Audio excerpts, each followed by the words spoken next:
A woman was dragged from her porch in broad daylight by fake HOA enforcers, beaten, humiliated, and almost taken.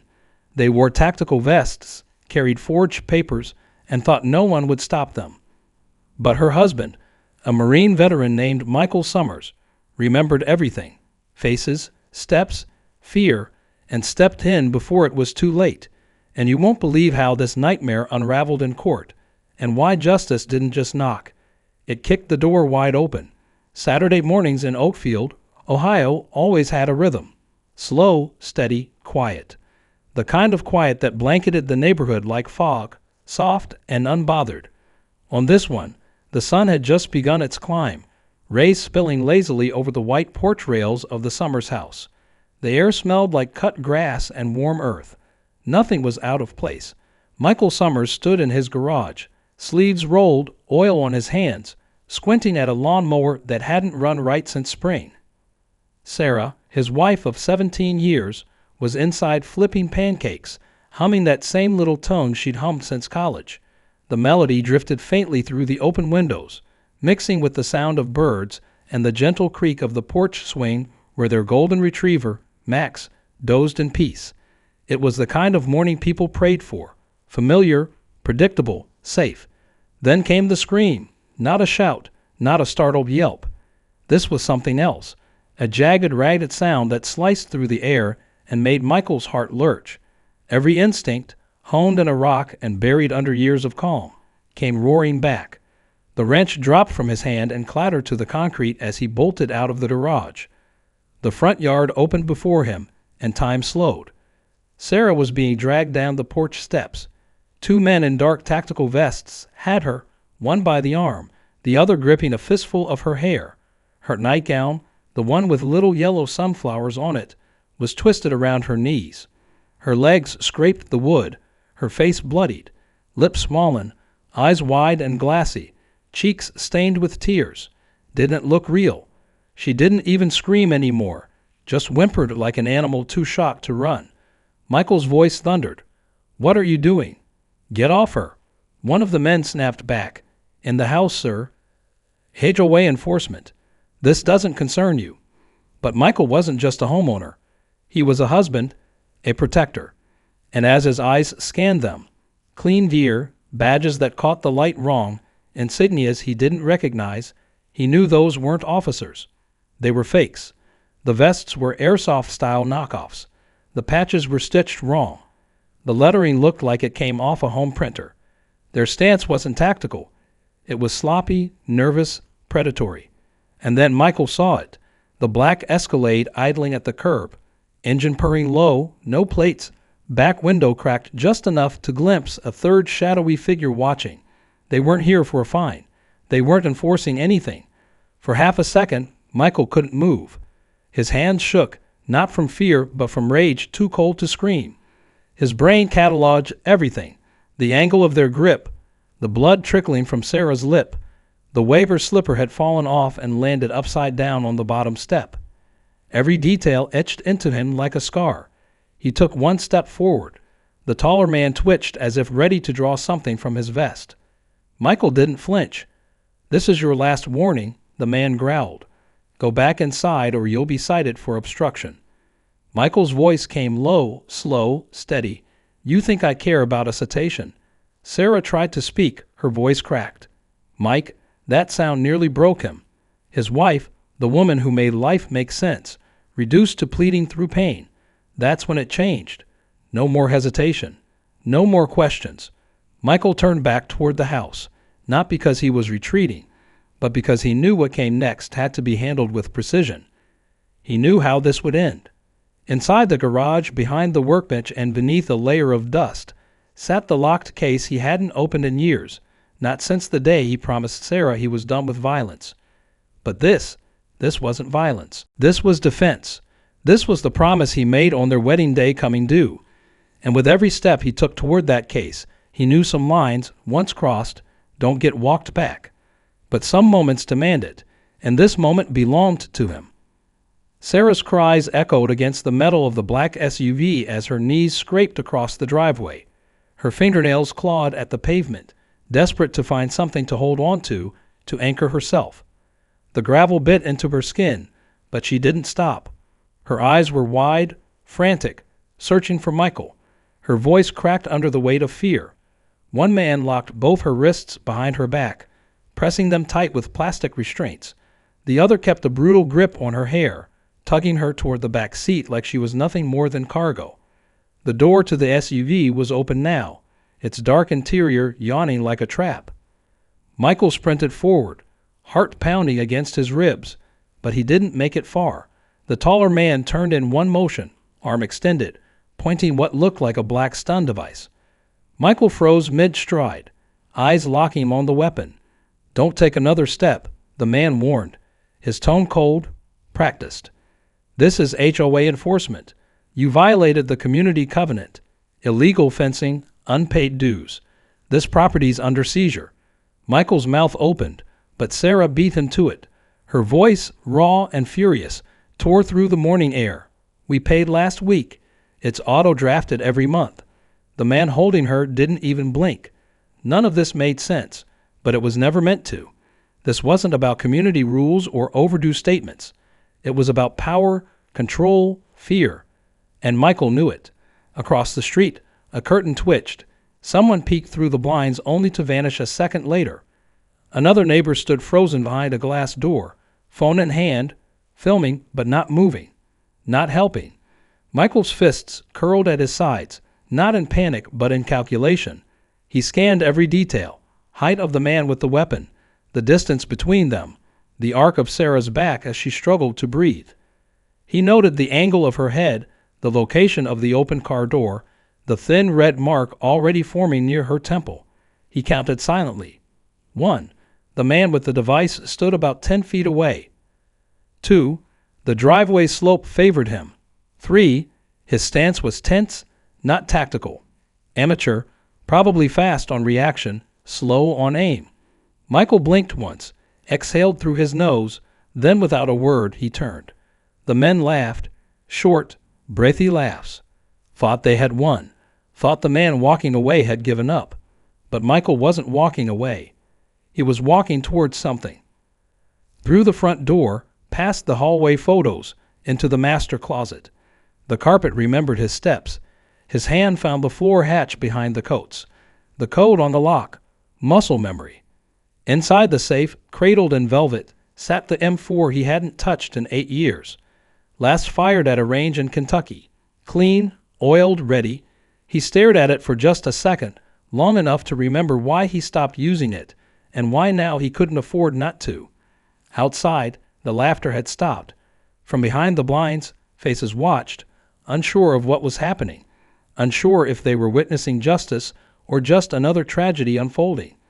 But no one stepped in. Not yet. Michael's pulse steadied as he lifted the rifle from its cradle. The familiar weight settled into his arms like an old friend returned. He checked the chamber, clipped on the sling, and took one last breath in the silence of the house they had built together. He didn't see himself as a hero. Heroes waited too long. Heroes begged. He wasn't going to beg. Down the hallway, back through the door. The light had changed. Shadows were longer. The air was heavier. The world had shifted, and Michael with it. Each step was slow, purposeful. Not rushed, not panicked. Controlled. This wasn't just about stopping a crime. This was about setting the scale back to balance, 1 inch at a time. The sound echoed like thunder in a bottle. The click of the M4 charging handle, sharp and final, sliced through the quiet like a starting bell. To Michael it was louder than sirens, louder than shouting, louder than the blood in his ears. It was the sound of a decision made, of a line crossed for all the right reasons. He hadn't touched that rifle in almost 10 years. Bought it when he came back from Fallujah, not for display but for the one promise he swore to keep, that if evil ever touched his home, he would meet it head-on, not with vengeance, but with clarity. Now that promise stood on the front porch with him, forged in steel, resting steady in his hands. Michael stepped out slowly, deliberately, as if the air had thickened. His boots touched the wooden planks one by one, the weight of every memory pressing down. His oath, his training, his family. He didn't tremble. He didn't breathe fast. He had walked into danger before, but never with stakes like this. The two men near the SUV turned as one. The taller of the two froze mid-motion, eyes locking on the rifle. The other, more jittery, flinched and reached for his taser again. A rookie mistake. Michael didn't wait. His voice rang out, sharp and unyielding. Let her go, now, or I end this. He didn't yell. He didn't have to. His words carried the weight of someone who meant every syllable. Someone who had seen what hesitation cost. Someone who would never let it happen again. The man with the taser hesitated. His hand trembled mid-air, fingers twitching between fight and flight. Sarah lay beside the SUV, half conscious, her hair tangled, a single slipper dangling from her foot. Her blouse was torn near the collar, her face pale with shock.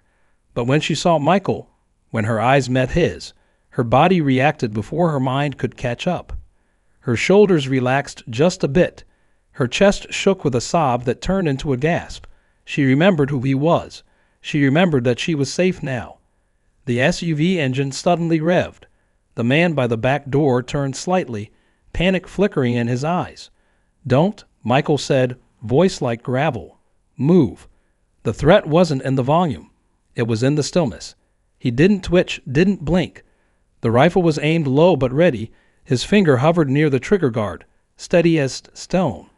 Drop to your knees, Michael ordered. Hands on your head. They didn't move. He took a half step forward. Kiss her feet. At first, there was silence. The wind rattled a hanging planter near the porch rail. A neighbor's wind chime jingled faintly in the distance. And then the men laughed. It wasn't full laughter, just a short, surprised scoff. They thought he was bluffing, so Michael squeezed the trigger once. The bullet punched the ground 2 inches in front of their boots, kicking up a small burst of gravel and dust. The report echoed off the houses like a firecracker fired inside a canyon. Both men dropped instantly. Hands shot into the air. Knees slammed into the driveway. One of them whimpered. The other looked like he'd seen a ghost. Michael kept the rifle leveled, eyes steady. You think this is a joke? He asked, tone even. You think dragging my wife across our lawn makes you brave? They shook their heads. No more words now. Michael repeated, kiss her feet. There was a pause, long, ugly, the kind that tests souls. Then slowly, shamefully, one of them leaned forward and lowered his face to the driveway beside Sarah's foot. A quiet, broken kiss. The second followed, lips brushing against the tip of her heel like it burned him. Michael didn't smile. This wasn't victory. This was justice, measured one breath at a time. He said nothing more. He didn't need to. The scene spoke for itself. For every second she screamed, for every scratch on her arms, for every neighbor who watched and didn't move. He stood there, not as a soldier, not even as a husband, but as a wall no one would ever cross again without consequence. And behind him, Sarah lay, no longer alone. The two men collapsed like puppets whose strings had been cut. One dropped fast, like gravity hit him harder than anyone else on earth. The other stumbled, caught himself on one knee, and then lowered the rest of the way, as if his limbs no longer belonged to him. Their hands hovered awkwardly in the air, unsure whether to shield, to beg, or to simply surrender. Sweat poured down their faces in rivulets, cutting paths through the dirt and panic. Their uniforms, if they could be called that, hung crooked, their fake patches fluttering with every shallow breath. One of them, the older one, began whispering to himself, frantic words, maybe a prayer, maybe an apology to no one in particular. His lips moved faster than his breath could keep up. The other shook, not a tremble, but a full body quake, like his bones had turned to glass, and the fear was rattling through them. His eyes, wide and unblinking, locked onto the barrel of Michael's rifle. Michael stood tall, unshaken. The rifle didn't waver. His stance hadn't changed since the moment he'd taken that porch. Safety off, trigger ready, focus razor sharp. Kiss her feet, he said again, voice low, steady, and final. The words didn't shout. They carved. The man nearest to Sarah blinked up at Michael, his chin twitching. Please. Michael's jaw tensed. She's bleeding because of you. Because you believed a fake vest gave you real power. because you thought fear was something you could hand out like warnings. So now you'll show her the respect you thought she didn't deserve. You'll kneel, and you'll honor the woman you tried to break. It wasn't rage that powered his voice. It was conviction, cold, deep, earned. The older man broke first. He crawled the remaining inches forward, shaking so badly his shoulder nearly gave out. Then, with eyes closed and a sound somewhere between a sob and a breath, he bent and pressed his lips to the arch of Sarah's foot, bruised, bloodied, bare on the concrete.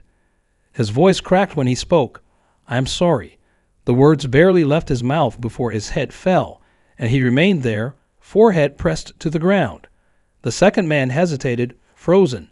His chest heaved like he'd run miles, and his gaze darted from Michael's stance to the house to the growing crowd of witnesses standing silent across the street. His lips parted, but he didn't move. Then Michael chambered around. The metallic sound snapped across the lawn like a warning bell in a courtroom. It was not just a threat. It was punctuation. The man flinched so hard his knees scraped against the driveway, and he too lowered himself. His hands trembled as he reached toward Sarah's ankle. He kissed her foot, fast, quiet, shameful. And it was done. Sarah, still gasping from the pain, her body half curled on the pavement, lifted her head just enough to see Michael's face. Her voice came out soft, cracked with everything she'd endured. "Mike, stop." He didn't answer right away. His gaze had shifted just past the SUV, just beyond the driveway. There they were, neighbors, dozens, some on porches, some halfway down their steps, some with phones raised, recording, others with hands over their mouths, and among them, silence. Eyes filled with things words couldn't hold. Some cried. Some stood still, unmoving, as if the air had turned solid, and a few, just a few, clapped. Slow, quiet, not for spectacle, but for truth. Michael finally exhaled. This wasn't a performance. This wasn't revenge. It was a reckoning, long overdue. He looked down at Sarah, her hand weakly resting on the ground, her eyes glistening with a mix of pain and disbelief. In that moment, he realized the real message hadn't come from the muzzle of the rifle, but from the silence that followed. It was the silence of people who had watched for too long, and the sound of power returning to where it always should have been, in her breath, in her eyes, in her dignity reclaimed. The street was quiet now, but it wasn't the quiet of fear. It was the quiet of respect earned. Though the sirens hadn't yet pierced the sky, the neighborhood was already wide awake.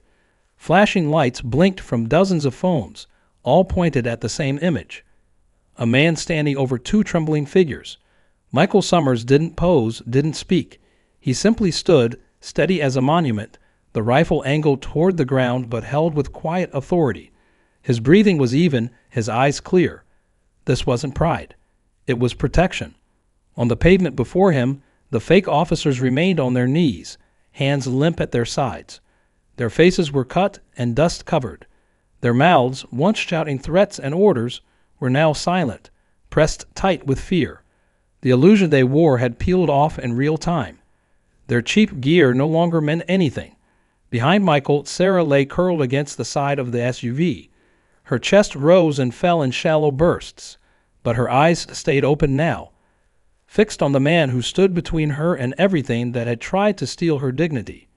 Each second behind his silhouette returned a piece of her breath. She was still hurting, but she was no longer afraid. A voice called out from the left, uncertain, high-pitched, breaking with nerves. "Mr. Summers?" It was Jason Peterson, 17 years old, lived across the street. He stood frozen on his family's front lawn, holding his phone like a shield, his thumb hovering over the record button, even though it had already been pressed. His eyes were wide. He didn't understand what he was seeing, only that something enormous had just unfolded in front of him. What are they? Michael didn't glance over. He didn't need to. Pretenders, he said. Thieves. Cowards hiding behind fake badges because wearing a real one takes courage. The street held its breath. Then a woman's voice came from somewhere behind the boy, older, softer, but carrying the same question that had spread through the crowd like smoke. "Why her?" she asked. "Why, Sarah?" It was Karen Mitchell, head of the actual HOA. her arms crossed tightly over her chest, her eyes flickering between horror and something harder to name. Michael finally turned, not his shoulders, just his head, and nodded toward the SUV. On the passenger seat sat a clipboard. From where they stood, they could see the edges of documents peeking out.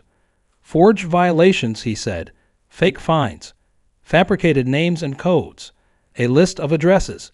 They've been doing this for 2 weeks. Same pattern, same method. He paused, then added with quiet certainty, they target homes where women are home alone. Someone gasped. A low murmur passed through the neighbors like a ripple across still water. Suddenly, everything changed. The fear that had gripped the block gave way to something heavier, realization.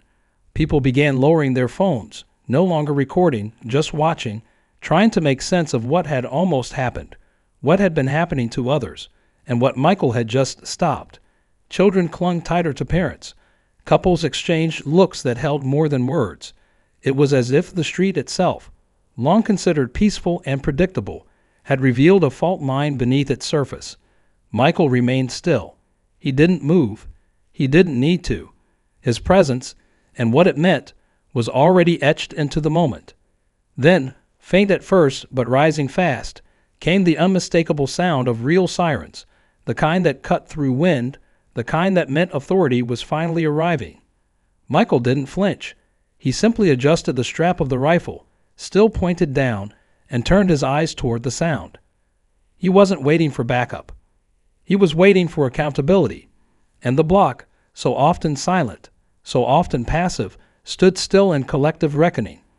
For the first time, they weren't watching through glass. They weren't frozen in fear. They were witnesses, not just to what had happened, but to the strength it took to stop it. And in that moment, every neighbor knew the truth. If Michael hadn't been home, the story would have ended differently. Much differently. The sirens grew louder, but for the first time that morning, the street felt quiet. Not empty, just aware. Oakfield PD arrived with a screech of tires and flashing lights. 2 cruisers boxed in the SUV. Officers spilled out with weapons raised but dropped them the second they saw Michael on his knees beside Sarah, his rifle set gently on the ground. She gripped his arm tightly, as if letting go meant everything would collapse. Her face was pale, bruised, but calmer now. The danger was behind her, and Michael was in front. 2 suspects restrained. An officer said into his radio, "Victim identified. Civilian acted to stop the assault. Crowd footage confirms it." One officer stepped closer. "Military." Michael nodded. "3rd Battalion. Fallujah." The officer's reply was quiet. "Then I understand." The 2 attackers were cuffed without a word. Their voices were gone. One slumped.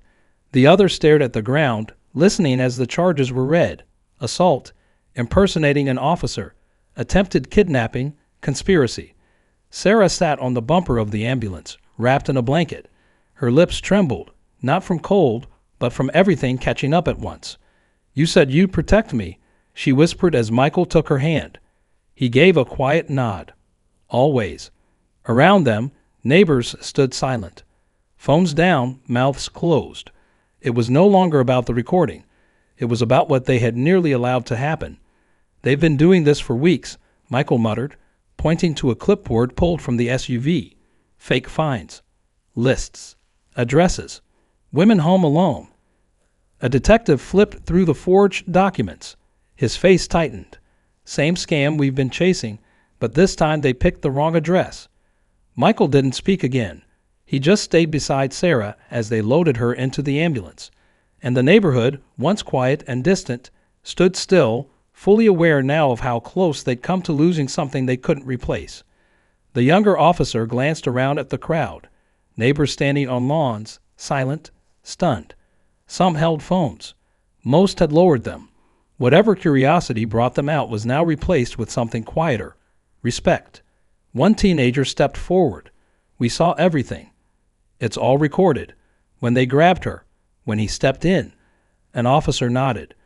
"We'll need that footage, but it's already clear what happened." Nearby, a medic spoke softly to Sarah, checking her vitals, asking questions she barely answered. Her focus remained on Michael. He hadn't left her side.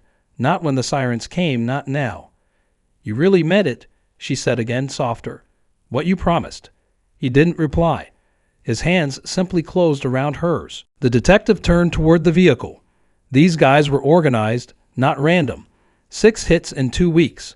Always used fake enforcement. Always isolated homes. He paused, then looked back at Michael. "They weren't ready for you." Michael gave a single nod. "No, they weren't." The cuffs clicked. The suspects were loaded into the cruisers without resistance. The sound of the door slamming shut felt final. One officer muttered under his breath, "This could have ended a lot worse." "It didn't," said Karen, who had moved closer, her voice trembling slightly, "because someone was home, and someone was willing to do what needed to be done." As the ambulance pulled away with Sarah inside, the street slowly began to breathe again. But it didn't forget. Long after the sirens faded and the last cruiser turned the corner, Michael stood alone on the porch, not waiting, not watching, just standing, quiet, centered. The rifle remained untouched beside the steps, not as a threat, but as a reminder, not of what he did, but why. Behind him, the house was still, safe again, and every neighbor who passed in the days to come walked a little slower, looked a little longer, and remembered what one man chose to stand for when it mattered most. Within a day, Michael Summers went from quiet veteran to a national symbol. News crews lined the street. Headlines dubbed him the protector of Oakfield. Politicians chimed in. One senator posted, "When lawlessness meets a warrior, justice gets a face." The actual HOA, headed by Karen Mitchell, issued a statement distancing themselves and denouncing the impersonators. It turned out the attackers weren't members at all, just scammers using fake fines, cheap vests, and fear to take money and property. Their victims' homes pulled from outdated delinquency lists. Michael's address had been targeted by mistake. Someone 2 blocks away shared a similar last name. But that wasn't what the country talked about. Sarah needed stitches. Her sleep would be fractured for weeks. Yet when people asked what saved her, she never mentioned luck. She'd simply say, "My husband and his memory." He remembered everything, their faces, their steps, and the look in their eyes when they realized they'd picked the wrong door. 1 week later, the courtroom was full. The trial began under a heavy silence. Cameras were blurred, but the story already lived in headlines. People leaned in from the gallery as Michael took the stand. He spoke plainly. No drama, no pride, just facts. He described the screams, the uniforms, the fear in Sarah's eyes. He answered every question calmly, with the kind of clarity that comes from having lived through it without flinching. Then the prosecutor played the neighborhood footage, the moment the attackers dropped to their knees, the command, the hesitation, the kisses to Sarah's wounded feet. The room went still. One juror blinked back a tear. Another sat stiff, arms crossed, jaw set. The defense tried to shift the focus. They feared for their lives, their attorney claimed. They were under pressure. The district attorney replied without hesitation. They didn't fear for their lives. They feared being exposed. They feared consequences, not bullets. Truth. The verdict came fast. Guilty on all counts. Outside, cameras clicked like grain on glass. Reporters called out for statements. Michael said nothing until Sarah's hand found his. Her grip was steady now. Her head was high. "Any regrets, Mr. Summers?" one voice asked. He looked at her quiet strength, at the light catching the shorter strands of her hair. "No," he said, "only that I didn't do it sooner." That night, they sat together on the porch, the swing gently rocking. The air was quiet, but not hollow. Not anymore. Sarah kissed his hand, the same hand that had steadied the rifle. "You made them kiss my feet," she whispered. Michael nodded. "And they're lucky I didn't make them dig." She leaned in, her voice low but unshaken. "They'll never touch another woman again." And beneath that old swing, where peace had once been shattered, justice came home, not with sirens, not with speeches, just with truth and the quiet strength of those who refused to be broken. That night, Oakfield didn't just sleep. It rested.